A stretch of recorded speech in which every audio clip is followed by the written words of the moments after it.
Nagdawit na rin ang pangalan ni Senators Antonio Trillanes IV, Coco Pimentel at Loren Legarda sa pork barrel scam. Pero nilinaw ng Department of Justice na sa ngayon walang sapat na pruwebang mag-uugnay sa kanila sa anomalya. May news to go si Leah Manyalak del Castillo. Sa panayam ng GMA News kay Attorney Levy Baligod, sinabi nito mismo na 11 senador ang posibleng sangkot sa pork barrel scam. Meron silang binibigay na mga saro. Doon sa complete set ng saros na sinasabi nila, lumalabas na parang naging 11 na senators. Lumabas sa ulat sa Philippine Star na 3 sa mga senador na sangkot di umano sa scam, sina Senador Antonio Trillanes IV, Coco Pimentel at Loren Legarda. Pero ayon kay Justice Secretary Laila De Lima, walang pruweba sa ngayon na mag-uugnay sa naturang katiwalian sa 3 senador. At this point, in the absence of any evidence or in the absence of any paper, document, record, or statement that is linking them, wala sila. Hindi sila kasama sa investigasyon. Unless, may lumabas dyan na papel o dokumento o sworn statement na kasama sila. But as of this very moment, hindi sila kasama sa iniimbestigahan dahil hindi sila kasama. Hindi sila pinapangalanan sa anuman na dokumento na nasa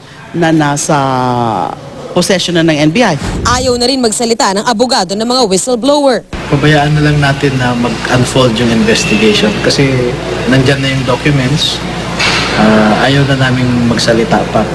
Si Legarda nauna nang nabanggit sa affidavit ng whistleblower na si Merlina Suñas, pero mariin nang itinanggi ni Legarda ang issue. Clarify na yan nila Attorney Baligod. You can ask sila Attorney Baligod na hindi kasama si Senator Loren Legarda. Si Pimentel iginiit na bagamat kilala niya si Janet Lim Napoles na itinuturong nasa likod ng scam, hindi raw siya nagbigay ni piso sa mga umano'y foundation nito.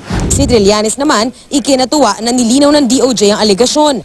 I want to assure the people na una sa lahat, yung PDASCO hindi naman yun for sale at saka hindi talaga knowingly may involved sa scam yun. Not a single centavo of my PDASCO went to any of the NGOs or foundations allegedly formed by Napoles.